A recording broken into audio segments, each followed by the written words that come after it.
Hello and welcome to Master Yourself Academy's YouTube channel. This is Narmada Rao, psychologist and an NLP trainer. We all talk of consequences, right? If I do this, this will happen. If I don't do this, this will happen. You should do this, otherwise that's what is going to happen. We all keep talking about it, right? What's important about consequences is to understand when to stop. A lot of times, we always have the best of intentions when we are talking to people about consequences. We want them to do something or not do something for their own good.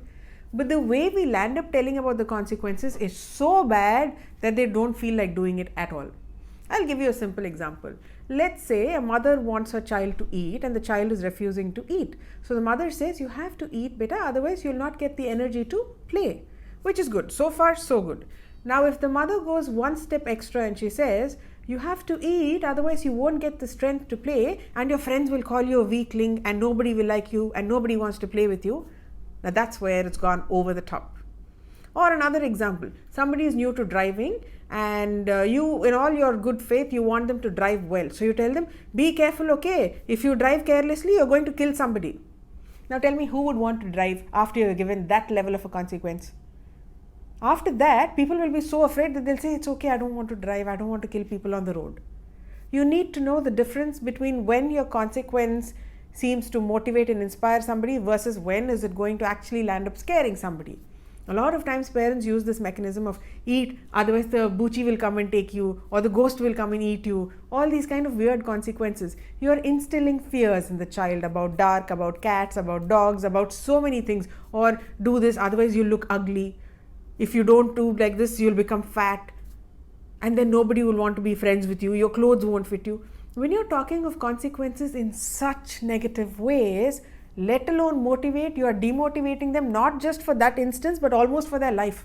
People carry these past baggage monkeys for so long that you will not even believe you had that kind of an impact on someone. So think about when you're giving consequences, are you educating people about it or are you creating fears? Lots of fears with your consequences. The aim of giving the consequence is so that the person understands what will happen and what will not if they don't do it. For example, if you tell a child, study well so that you do well in your life, that's great. Or if you don't study well, it's going to affect your confidence. Or maybe if you don't study well, you will find it difficult in the exams. So far, it's okay still. But if you say, if you don't study well, you're going to be a useless person, now that's not a great thing to say. Because what happens, the child starts believing in all of those things. Even adults actually, when you start giving them consequences of such strong, severe nature, people might land up to start believing in it. They either start rebelling or they start becoming very, very timid and fearful about all these things. And you don't want to have that effect, right? You have the best of intentions. So when you do have the best of intentions, why not find good ways of influencing people rather than build in monstrous fears in them? So next time when you're talking of consequences, take a look at yourself, see what is your consequence about. Is it actually going to help them understand it or are you setting in fears for them? If it is going towards setting in fears, please rephrase it and tell it in a way that helps them understand what it is about, not create unnecessary fears in them. And wishing you a great influence on people around. And don't tell people, if you don't do this, what will people think of you? Oh, you did like this. People are going to think you're a bad boy, you're a good girl. When you do all this animated stuff, right, you're actually telling people a lot of things that, oh no, if you don't do this, nobody's going to love you, nobody's going to accept you. That's not the truth actually. We're not all that mean anytime anyways. One or two might be like that, but for those people's sake, you can't tell people you have to do like this, otherwise nobody will love you.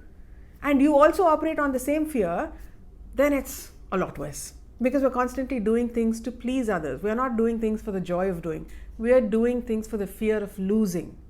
And that's not a great motivation to do things in life. So find ways to motivate people so that they do things only for the love of it, not for the fear of it. Yeah? So find great ways to motivate yourself, influence yourself and influence others too. Wishing you all that great things and more. If you like this video, please hit like and subscribe. And if you have any questions, please feel free to reach out to us. And if you have any comments, please feel free to leave it down below. If you have things that you would like us to talk about in our next videos, please do let us know. We'd be most happy to talk about it. And you can write to us through our website www.masteryourself.in. Thank you so much for watching. Have a blessed day ahead. Take care.